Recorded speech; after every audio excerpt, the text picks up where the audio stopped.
Question 9 काफी important type का question है, तो be careful over here. In figure 10.13, xy and x dash y dash are two parallel tangents to a circle with a center O and another tangent AB with point of contact C intersecting xy at A and x dash y dash at B. Prove that AOB is equal to 90. That this is the question.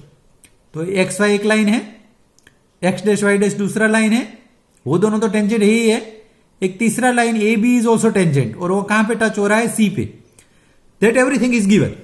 तो हम given में वो सारी line लिख देंगे, question से पूरा का पूरा कॉपी कर देंगे गिवन में वही सारी चीजें कि सब मिला के 3 टेंजेंट है. X Y is a tangent, X dash Y dash is a tangent and A B is also tangent. And what we want to prove, angle A O B, मतलब यहां पे ओ पॉइंट पे यहां पे जो angle बन रहा है this A O B, that we want to prove 90 degree.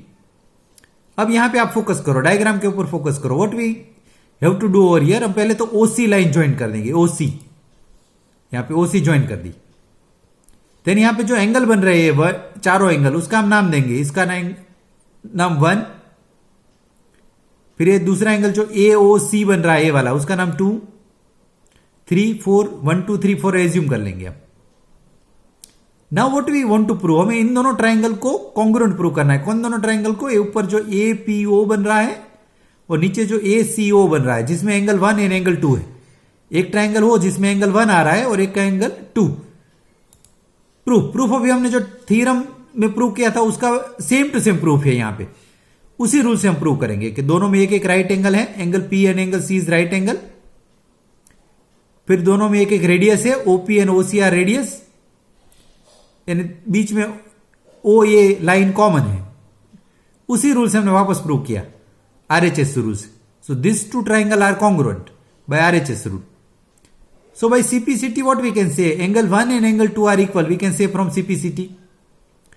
ये समझ में आपको कि दोनों ट्राइंगल में एक राइट एंगल है, दोनों में एक एक रेडियस है और वो एक कॉमन है, तो by RHS they are congruent. So by CPCT angle 1 is equal to angle 2. अब सेम टू सेम वर्क हम एंगल 3 एंड 4 के लिए कर सकते हैं. अगर सेम टू सेम वर्क है तो we need not to write all, हमें सिर्फ उसका सिमिलरली लिख लेना है. Similarly angle 3 is equal to angle 4. Now see here 1 2 3 4, if you add all 4, 1 plus 2 plus 3 plus 4, तो 180 बनाएगा क्योंकि स्ट्रेट लाइन है. अब 1 को बदल के एंगल 2 लिख सकते हैं क्योंकि 1 एंड 2 इक्वल है.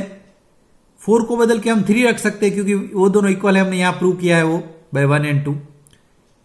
हम ऐसा क्यों कर रहे हैं? क्योंकि एंगल 2 एंड 3 एओबी के पार्टीशन में है. डायग्राम में देखो एओबी जो बन रहा है, डायग्राम के अंदर देखो थोड़ी देर, एओबी जो बन रहा है उसमें 2 एंड 3 इन्वॉल्व हो रहे हैं. तो हमने 1 हटा के 2 रख दिया, एंगल 4 हटा के एंगल 3 रख दिया, तो एंगल 2 2 टाइम आया, angle 3 also 2 time.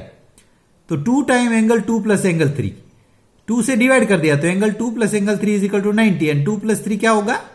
AOB angle ही हो जाएगा. तो प्रूव हो गया.